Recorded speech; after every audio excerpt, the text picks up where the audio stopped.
guys, and welcome back to my channel and to another video. In today's video I'm going to be sharing with you my top tips on how to become more sustainable. July is coming up and there's a challenge that goes around every single year called Plastic Free July. I actually took part in this challenge almost 2 years ago now and I absolutely loved it. Since then I've eliminated all single use where I can, and in today's video I'm going to be sharing you a few of my tips which I found really helpful when carrying out the challenge. My first tip is educate yourself. Wherever possible in any topic, you need to educate yourself. You need to understand the background research, you need to know the facts so that you can act upon it. I'm a visual learner, so one of the best things I love to do is actually watch documentaries. There's a really good documentary about plastic, for the plastic ocean, and I found it to be such an incredibly eye-opener. I really recommend watching this documentary because it's so educational. A few books which I've also read about plastic which I'll share in the description box below so that you could have a look. It's so important to educate yourself because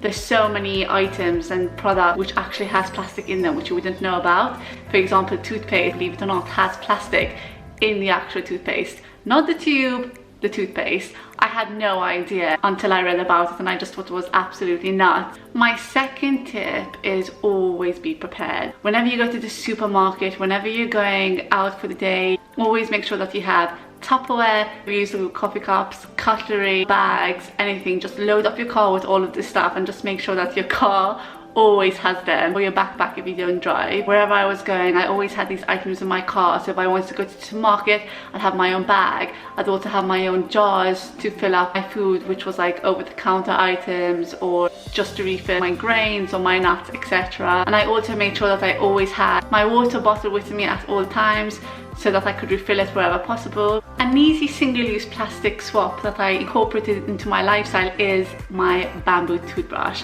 This one is from Organic Basics. I absolutely love this brand. I actually buy my clothes from there, like my underwear and all of that, because all of the products are extremely eco-friendly. I really rate their bamboo toothbrushes simply because I've tried so many and the brush isn't always as strong, so I really like this one because I'm quite savage when I brush my teeth and I feel like this is just super strong, so I really rate them. They're really not expensive on their site and you get 2 in a pack, so I really recommend this brand. I believe I still have a discount code, so I'll share it in the description box below so that you can check it out and you'll get 10% off. Another tip is shopping and supporting local. Go to food markets, go to zero waste shops to buy your grains and your nuts and your seeds, etc. in bulk. Make food from scratch. Try as much as possible to avoid anything that's packaged in plastic. There's so many items you would not believe that has plastic in them. I really went all out with the single-use plastic. I avoided plastic in general for that entire month. So I was making my own toothpaste, I was making my own nut milk, I was making my own nut butters, because although they come in a jar, they have like a rim of plastic around the lid, so I wasn't even buying that. So I really encourage you to get creative in the kitchen, get confident, start making things at home, use fresh produce, support local and go to your food markets because everything there is so much cheaper. And always refuse them to pack your food in plastic bags. Always take your own to reduce your plastic. Now when it comes to takeaway, I always made sure I had my own Tupperware with me and I just asked them to put my meal in my own container. I also made sure that I had my own reusable cutlery with me at all times, and that way I could save on wasting plastic. So that's another tip which I really recommend for those that don't have time to cook at home and choose to eat takeaway. You can still avoid plastic. I really recommend using this tip because it did save me a lot and a lot of time on cooking because I was also quite busy. Another thing I just wanted to point out is just talk briefly about recycling.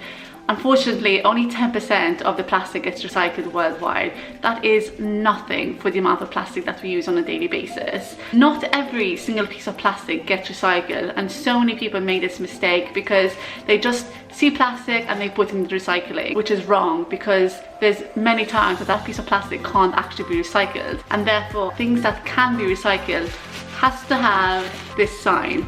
If it doesn't have that, then unfortunately it can't be recycled. So things like salad bags where you buy your spinach and your greens. So please do not put anything in the recycling that doesn't have this sign, because if it doesn't, then it can't be recycled. Just be a bit more mindful when you're recycling, because then what actually needs to be recycled doesn't end up being recycled. If you have any questions, please don't hesitate to ask. I'm more than happy to help wherever possible. Message me on Instagram, on my Facebook page at Naturally Nourished by Nikki, and I'll be more than happy to reply to your comments. I really hope that you found this video useful or informative to you in some way. Please don't forget to like and subscribe, as it really supports my channel, and I really hope that I would have encouraged or inspired you to take on the challenge of doing plastic free for the month of July, and I'll see you in the next video.